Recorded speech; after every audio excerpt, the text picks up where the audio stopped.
मागचे 4 दिवस झाले मी रिफायनरी मशिनरीच्या कामात व्यस्त असल्यामुळे मला काही व्हिडिओ बनवून टाकता आला नाही ते. पण आज मी आलो आता आपल्या गंगा नदीचं दर्शन घेण्यासाठी. ही समोर तुम्हाला नदी दिसायला आली, ही गंगा नदी आहे. इथं आल्यानंतर समजले की मला गंगा नदीत फिरण्यासाठी बोटीची व्यवस्था केलेली आहे. त्यामुळे मी 100 रुपये पर हेड प्रमाणे एका बोटीत बसलोय. जर तुम्हाला स्पेशल बोट करायची तर स्पेशल बोटची पण सुविधा इथे उपलब्ध आहे. तर मी आपल्या एकटाच होतो त्यामुळे आपल्या 100 रुपये हेड प्रमाणे एका बोटीत बसलोय आणि आता सगळे घाट तुम्हाला फिरवून दाखवणार आहे. गंगा नदीच्या किनाऱ्याला सगळं बारकं मोठं बरेच घाट आहे. ही बोट चालवणारे दादा माहिती सांगत होते काय काय घाटांची.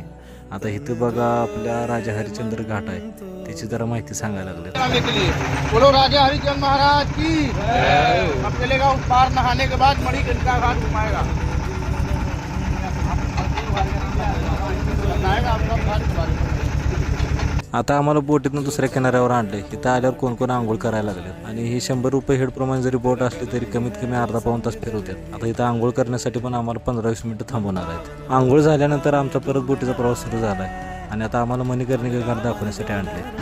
महादेव जी का 8 महीना पानी में रहता है.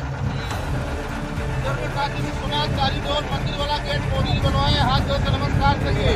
बोलो बाबा विश्वनाथ की जय.